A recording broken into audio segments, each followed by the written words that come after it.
What happens when you reach high engagement levels?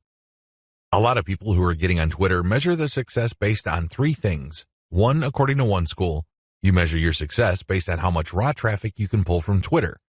Ultimately, this is the right answer because, at the end of the day, you need traffic to get conversions. There's no way around this fact. You can talk a big game about branding. You can talk a good game about becoming an authority. This is all well and good, but until and unless they translate to real traffic, you're not going to make money. You have to get real visitors to make money on the internet. But using this metric as your sole metric is going to be a problem. Why? Normally, you have to build a very high level of engagement and high level of authority for you to get a sizable volume of direct traffic from Twitter.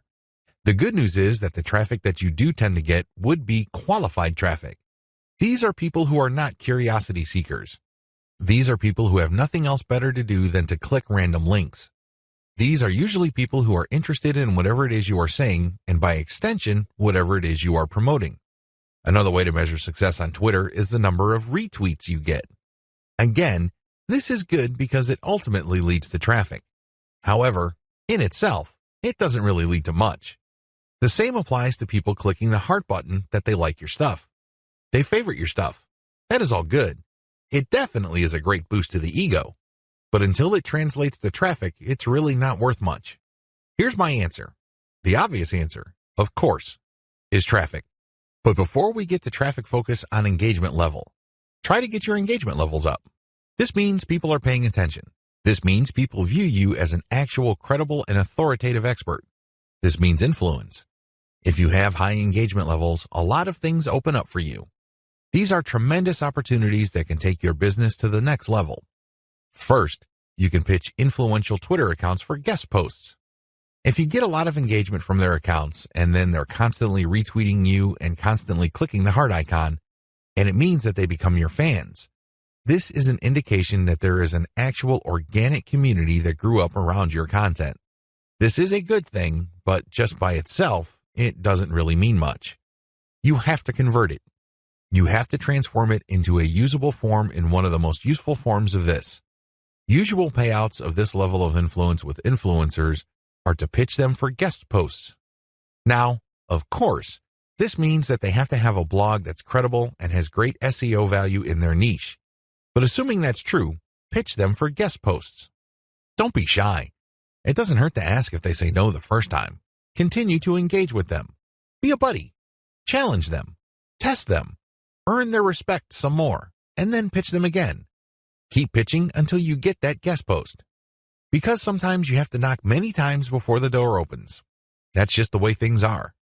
Keep pitching because for every single guest post you get, you may get a nice boost in Google search results.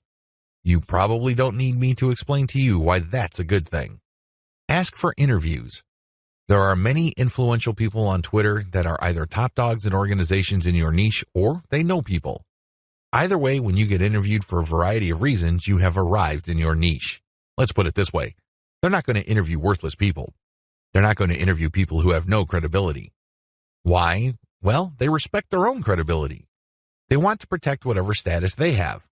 One of the worst ways to do that is to interview people with no credibility. They want to build up. So, the fact that they're interviewing you signals to whoever respects them that you are worthy of respect. It signals to people that you are credible, that you are worth following. It tells people in so many ways what you have to say counts for something. This is a big deal. How come? You can leverage this interview that you've got as proof of your expert status. You can then contact influential publications in your niche to get backlinks. You can contact the networking groups, symposiums, and conventions to get speaking opportunities. You can always point to the fact that you got interviewed by these highly credible places. Another advantage you can get when you put in the time to manually engage with truly influential people involves blogging roundtables. Blogging roundtables are basically group interviews. The person holding the roundtable would come up with a general topic. For example, they're talking about general SEO trends in 2018, and then hit up a large number of people for their interviews, knowing full well only a small fraction would respond. If you get invited to turn in your feedback, you get a nice link. Imagine if the Blogger Roundtable was being held on the premier website in your niche. Again, it doesn't take a genius to figure out the dynamite SEO potential of this opportunity. Build a high-influence retweet circle. This final benefit escapes a lot of marketers. In fact, even Twitter marketers may be completely blind to this. This is one of the biggest benefits of manual engagement with influential people on Twitter can ever deliver. When you get these people to think that you are credible and that you are an expert in your own right. Eventually, you can count on some of them to automatically retweet your stuff. This is a big deal. Well, when you share your own content, or better yet, when you share your squeeze page direct link, you want truly interested people to click through.